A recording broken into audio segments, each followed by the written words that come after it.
I've been living in a nightmare for more than 2 weeks now. I don't know what to do and I'm absolutely desperate for advice, which is why I'm posting this. I'll start at the beginning. Apologies for the long post. My wife, 41, has been having an affair with one of my best friends. I would call him my second best friend for a year. We have 4 children, 2 of whom are autistic, and we've been married for 17 years. She is Canadian but lives with me in England on a marriage visa. My wife and my friend have been getting very close for a few years now, as they have shared interests, e.g., going to the theater together, going to comedy clubs, drinking, partying, etc. They are both extroverts and enjoy having a good time, whereas I am more introverted and prefer to stay at home. He also has children, 2 boys aged 8 and 12, and our families have known each other and been incredibly close for about 14 years. My wife and I have had a great marriage. We have always felt that we were meant for each other. However, over the years, I've sometimes had a few problems performing in bed, which my wife usually responded quite negatively about, which made me feel worse about it.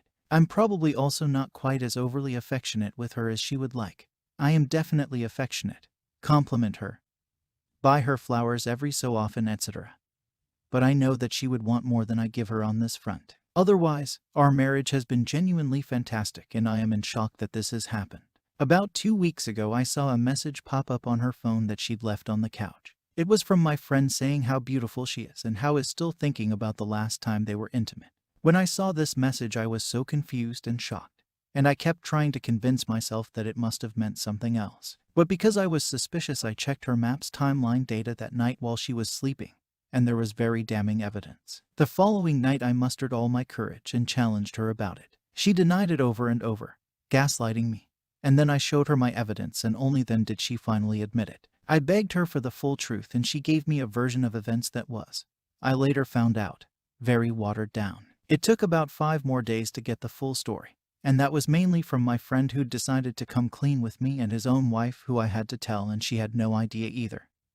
She was absolutely devastated, screaming, crying, etc. All in all, they had sex 7 times, with the time between the 5th and 6th time lasting about 5 months.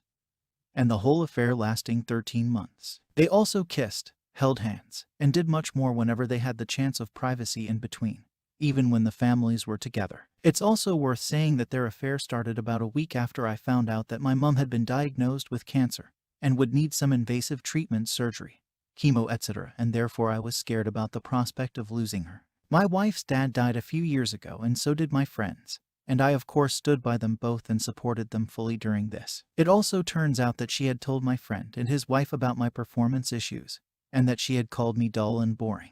All this talking behind my back also really hurt me, as I'd never said anything about our sex life to anyone and never said anything bad about her behind her back. On the contrary, I have been her biggest supporter. The boring comment upset me because I work really hard for the family, and I'm involved in a lot of community and political work, which I feel is anything but boring. But I suppose she meant in the sense of not enjoying clubbing, drinking, partying, and being mediocre in bed. Now I don't know what to do. Should I separate from her, divorce her, or try to reconcile and fix our marriage? She wants me to go to therapy and for us to go to couples therapy, both of which I've agreed to. I'm scared to separate and especially divorce because it would devastate my children, who are still quite young, 5, 7, 10, 12, and my 2 autistic children would find the changes to their lives particularly distressing. I am also worried about living a lonely life.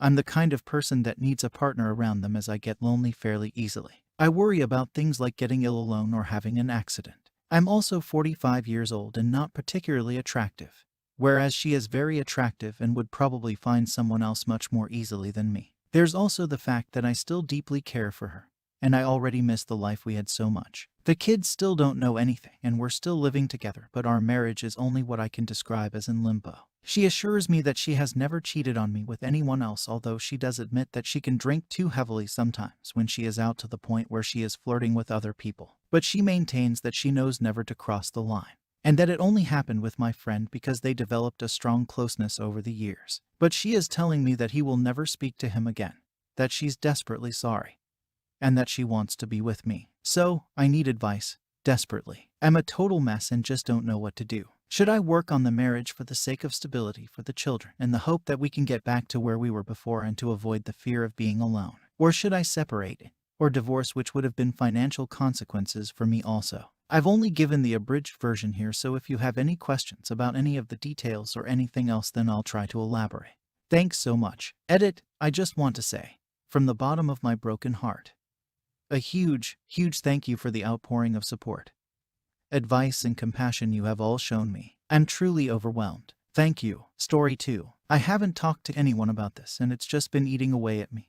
Just needed to let it all out. Okay, so my wife is on a business trip and I miss her really bad in many ways, though very much so sexually. I don't like to masturbate to porn because of my beliefs. However, I am a visual kind of guy and it's hard to get off on fantasy alone. I remember that she had said she had nude pics of herself on her dead laptop. She did warn me that these were for another guy and that there were pics of him on there too. I figured I could handle this and decided to go digging for the pics using special recovery tools I have. So I find the pics and like she said, there was one of him on there. Now this guy was a married man going through a divorce when she met him. When I met her, she was sorta seeing him and I became the other man to the mistress of a married man. Kinda weird. Anywho, I got curious about their chatting history. So I proceeded to use some specialized software to decode the DAT file of her Yahoo profile's chat logs. I found several chats with several guys all months or years before we even knew of each other's existence. These chats were pretty explicit. Some were with guys she only met and chatted with online. Some with guys she knew in person. I found some that indicated she had been with 2 guys at once, something she had never told me about. In the chats with the married dude, I found out more information than I cared to know about their sexual relationship. He lived a long ways away BTW and she visited him and they had sex. I also found out that she had sex with an acquaintance of ours and screamed the married dude's name when the guy was inside of her. I already hated this acquaintance. Now I hate him more. She had told me early in our relationship that she had been raped by her first HS boyfriend. I of course was just glad she was comfortable telling me and trusted me enough to do so. I didn't ask for details. I found in the chats with her married dude that she wasn't raped vaginally, she was still a virgin when it happened, but rather anally. She told her BF she wasn't ready and so he anally raped her. She never told me this. We had tried anal before and she was nervous about it, though she suggested it. And now it makes sense why she was nervous. Had I known, I would probably never have agreed for fear of bringing up traumatic memories. I read a lot of the chats, but ended up stopping because I was getting sick to my stomach due to the thought of some other guy being inside of her. I know this is stupid because this was all way before we met, and she had told me about some things but didn't go into detail. Though I also at one point said that I didn't really want to know or hear about her past encounters, just kinda made me uncomfortable. I was a virgin when I met her, so I don't really have any past experiences to worry about. She was the second girl I ever kissed, and the second ever BJ. She also did tell me about the 2 guys incident in person. It somehow came up in pillow talk after sex. Turns out she was in bed with 2 guys and told them she felt like a slut and made one get out. He watched while the other had her. Again, I know this is stupid of me, but I can't stop thinking about her and some other dudes going at it. I realize this is my own feelings of inadequacies and that it is my own problem, not hers. I am getting over it, but it's rough. Update for anyone interested. We were talking last night and we ended up on the topic of our past encounters. Not sure how it started, but I think it had to do with the married dude calling her up out of the blue first time she'd talked to him on the phone since we got married. She only talked to him for a few seconds, said he was babbling about something and had no clue what he was talking about. I remained perfectly calm through it all. We had a great heart-to-heart and we talked about pretty much everything I had discovered, even the 2 guys thing. Better explained, I didn't tell her I already knew. Just let it come from her. I did let her know about my insecurities and fears that I won't be good enough or something. She assured me that has no grounds in reality. I even asked her why she ended up choosing me over the person she was already involved with. She explained that right off the bat she could tell that I could love her more and be a better man that she needed than he could. Because of his broken heart for his soon-to-be ex-wife, she knew that he could never give her the love that I could. He never loved her with the same passion. This was great to hear as well and was a great self-image booster. It was a great night. We spent hours just talking. The whole thing was very intimate and we both feel much better for having talked about it all. Thanks everyone who had constructive and honest advice. Sometimes the best advice is the most honest and hardest to hear.